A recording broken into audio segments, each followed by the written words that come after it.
J'ai fait une communication sur les indications géographiques qui sont considérées comme un vecteur de développement. Vous savez, les indications géographiques d'abord sont des titres de propriété industrielle, au même titre que les brevets d'invention, les marques, les dessins et modèles industriels, les noms commerciaux, les modèles d'utilité. Mais il faut dire qu'au-delà donc de son aspect de titre de propriété industrielle, l'indication géographique a un rôle, est un vecteur de développement, tout simplement parce qu'au plan économique, l'indication géographique permet aux acteurs d'avoir des ressources supplémentaires. L'indication géographique donne une valeur ajoutée aux produits transformés. Alors, l'indication géographique, par conséquent, augmente les revenus des producteurs. Ça, c'est le côté économique. Il y a le côté environnemental. L'indication géographique permet effectivement de préserver l'environnement.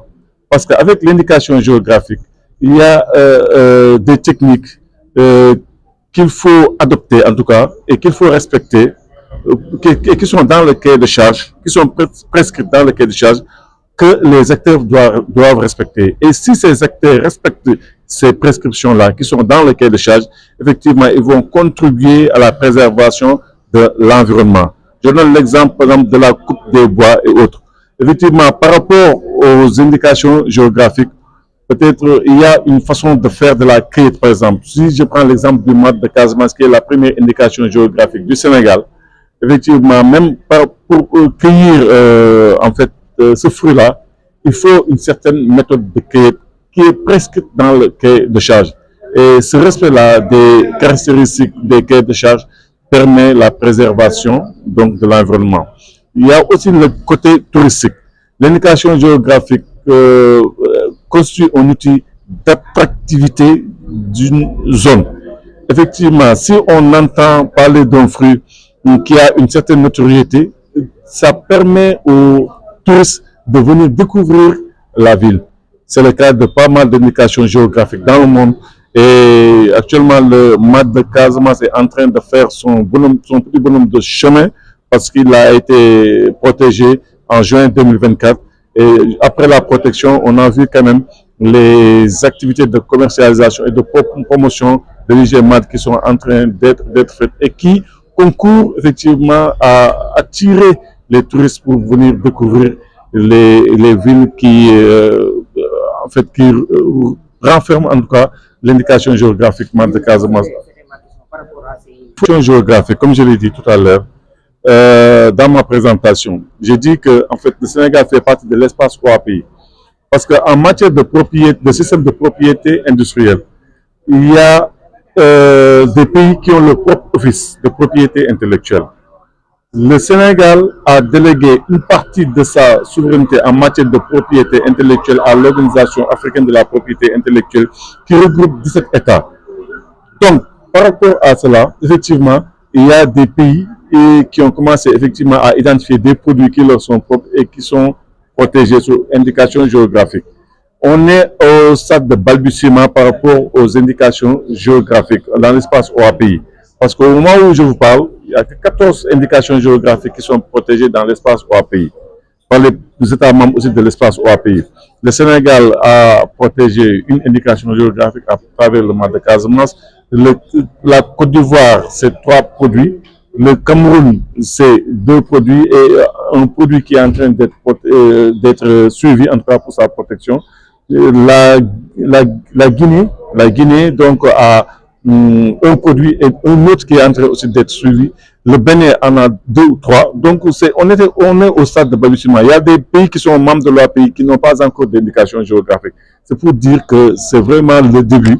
Et je pense que c'est l'occasion pour nous en tout cas de lancer un appel effectivement aux autorités et aux acteurs aussi des différentes filières d'accompagner cette démarche de préservation des produits, de nos produits locaux sous forme d'indication géographique. Est-ce qu'on peut avoir une idée?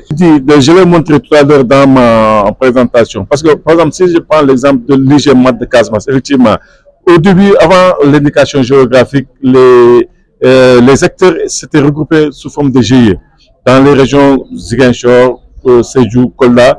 il y avait des GIE qui étaient organisés. Mais avec l'indication géographique, déjà, il y a une association fêtière qui polarise tous les GIE qui sont dans ces trois régions-là et qui s'appelle APICMAC, Association pour la protection et la promotion de l'indication géographique MAD de Casamance. Ils ont leur bureau et autres. Alors, entre-temps, il y a d'autres entrées, d'autres personnes qui sont venues adhérer donc, à ce projet-là. Donc, en termes de chiffres, effectivement, il y a un nombre croissant d'acteurs qui sont venus se greffer, identifier et qui peuvent être éligibles à la démarche indication géographique. À travers ces produits-là, il y a le MAD de Casamance, il y a le sel de la Cruz, il y a le yid de Joal Fadiouth, mais aussi au plan artisanal, il y a les dalungay, les chaussures de Ngaï. Effectivement, parce qu'on a vu effectivement que les dalungay ont une certaine qualité, une certaine réputation.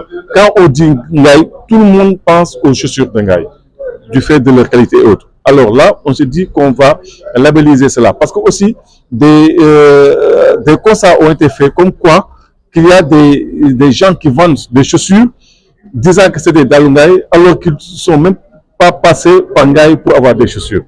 Donc, vous voyez donc comment ils utilisent le nom de façon frauduleuse, le nom Ngaï de façon frauduleuse.